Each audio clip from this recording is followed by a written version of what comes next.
학자들도 그 정확한 과정에 대해서는 잘 알지 못한다. 수도가 현 워싱턴 DC의 위치로 정해진 것은 순전한 밀실 합의의 결과물이기 때문이다. 다만 수도가 정해진 1790년의 상황을 짐작하여 그 밀실에서 있었던 일들을 짐작할 뿐이다.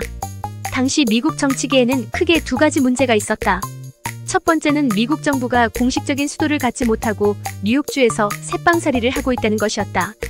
그렇기에 의회는 이제 영구적인 수도를 정하자고 법을 만들어 통과시켰지만 수도가 있는 곳이 정치적 중심지가 될 것이 당연한 상황에서 모든 주들은 수도를 자신의 주 근처로 정하길 바랐다. 그렇기에 각 지역이 너무 첨예하게 대립하고 있어 도저히 결론이 나지 않는 상황이었다. 당시 대통령은 미국의 국부, 전쟁 영웅인 조지 워싱턴이었지만 그조차도 손댈 수 없을 만큼 이 문제는 뜨거운 감자였다. 우리 지역의 수도 만들어. 안 그러면 들어눕는다, 연방 탈퇴한다, 공공연히 주들이 연방정부에게 협박하곤 했기 때문이다.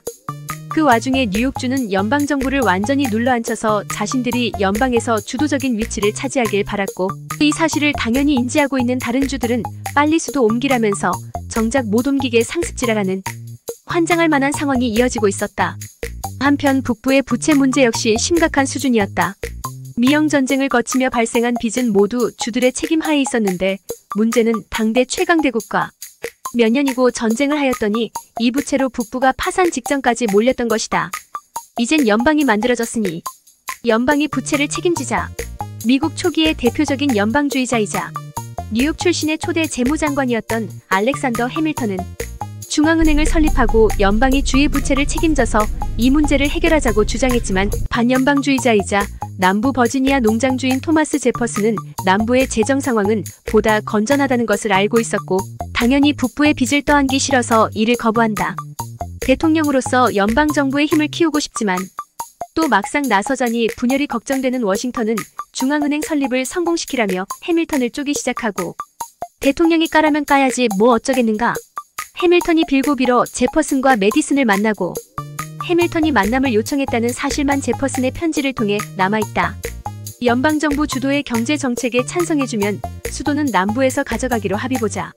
남부 메릴랜드랑 내 고향 버지니아랑 딱 반반 떼서 우리의 영구적인 수도를 만드는 거임. 그렇게 남부와 북부가 모두 이 타협안에 동의하여 경제정책과 수도를 맞교환하는 일이 벌어지니 이를 1790년의 대타협이라고 부른다.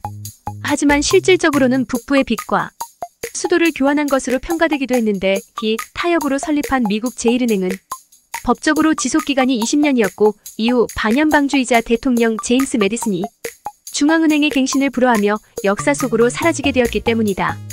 경제정책에 대한 권리를 연방정부가 갖는 순간 남부의 수도가 아니라 연방 하의 남부가 되는 거라고. 그러나 해밀턴은 중앙은행의 권리를 바탕으로 연방 전체의 강력한 중상주의적 정책을 시행했고 그와 동시에 시장 전체의 기틀을 설계했다.